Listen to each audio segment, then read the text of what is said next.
In the closing months of 1781, a British slave ship named the Zong left the coast of West Africa bound for Jamaica. Aboard were more than 400 African men, women and children, captives stolen from their homeland, chained in the suffocating dark of the ship's lower decks. The Zong was owned by a group of Liverpool merchants who had one goal: profit. From the beginning, the voyage was doomed. The ship was overcrowded, poorly managed, and commanded by an inexperienced captain named Luke Collingwood. Disease spread quickly in the stagnant air. Dysentery and fever tore through the captives. The smell of sickness and decay filled the wooden hull. Many prayed for deliverance, others for death. As the weeks passed and the ship neared the Caribbean, disaster struck again. The captain, disoriented and delirious, believed they had missed Jamaica. They had been sailing in circles, wasting precious supplies. Fresh water ran dangerously low. Fear and confusion gripped the crew. And so greed turned to evil. Collingwood made a decision that would echo through centuries. He called his officers together and explained that the ship's cargo, the enslaved Africans, was insured. The insurance policy covered losses due to drowning, but not from disease or starvation. If the captives died of illness, the merchants would lose their investment.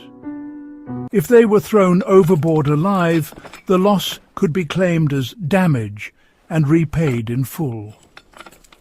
Over 3 nights, the crew carried out the order. 132 men, women and children were dragged from the dark hold and cast into the Atlantic. 54 on the first night, 42 on the second, 26 on the third. Some mothers leapt into the waves with their infants rather than face what waited below deck. Others fought back, clinging to the ship's rails until their hands were beaten loose. The ocean off Jamaica's coast ran red.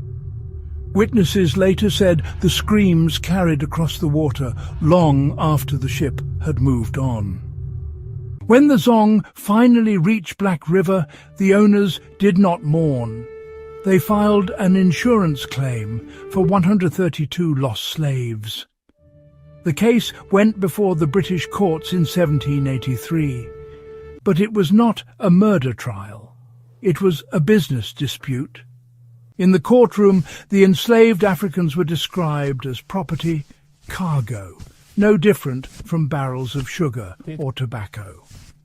Lawyers debated the ship's insurance policy, not the value of human life. Lord Mansfield, the presiding judge, ruled that the killings were necessary under maritime law. The court ordered the insurers to pay compensation. Word of the case soon spread through London.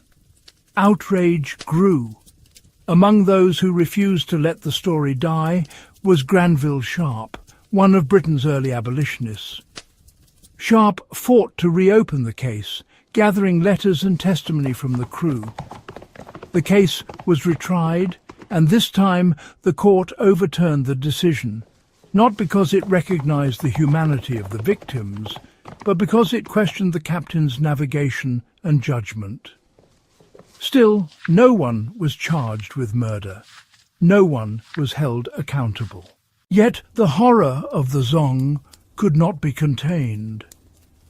Another freed African, Olaudah Equiano, publicized the massacre throughout Britain. He wrote, spoke and campaigned tirelessly, forcing the British public to confront the brutality of the slave trade. Paintings, pamphlets and sermons circulated. The story of the Zong became a rallying cry for the abolition movement. It exposed, in the starkest possible terms, the truth that slavery was not merely cruelty. It was a calculated system of profit, built on human suffering.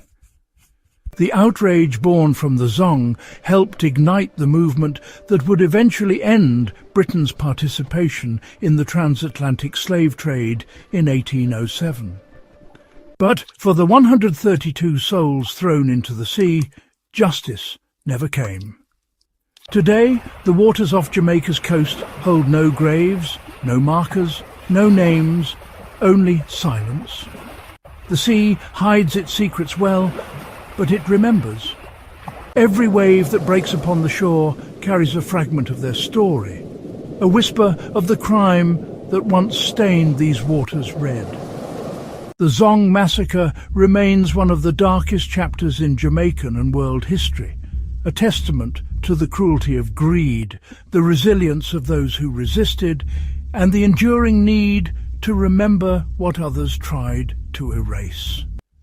132 souls, November 1781. Never forgotten.